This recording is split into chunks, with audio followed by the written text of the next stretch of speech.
আল্লাহর সঙ্গে বেয়াদবি করিয়া কাফের হয়, কাতল করা ওয়াজিব।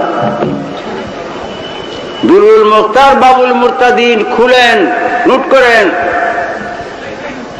আল্লাহর সঙ্গে বেয়াদবি করিয়া কাফের হইলে কাতল করা ওয়াজিব। এই ব্যক্তি যদি তওবা করে কাতল মাফ, তওবা করলে কাতল করা লাগবে না, মাফ। নবীজির সঙ্গে বেয়াদবি করিয়া কাফের হয়, তখন যদি তওবা করে মাফ নাই, কাতল করতেই হবে। এইটা শরীয়ত।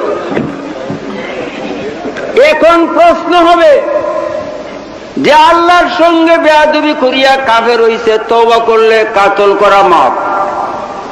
নবীর সঙ্গে বেয়াদবি করিয়া কাফের হইছে, কাতলের উপযোগী, তওবা করলে কাতল মাফ হয় না কেন? কাতল করা ওয়াজিবই থাকবে, মাফ হবে না কেন? এই হবে প্রশ্ন। নবী কি আল্লাহর চেয়ে বড়?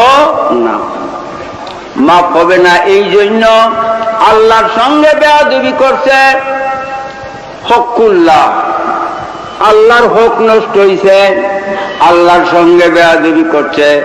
আল্লাহ বেয়াদবি মাফ করিয়া দিলে আল্লাহর অধিকার, ইচ্ছা, কারো কোনো আপত্তি চলবে না। কিন্তু বান্দার সঙ্গে বেয়াদবি করলে আল্লাহ মাফ করতে পারে না। হকুল এবাদ, হকুল এবাদ।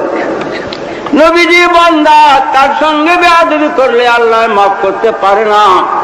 10,000 টাকা তোমার কাছে আমি পাই, এই পীর সাহেব যদি মাফ করিয়া দেয় হবে না,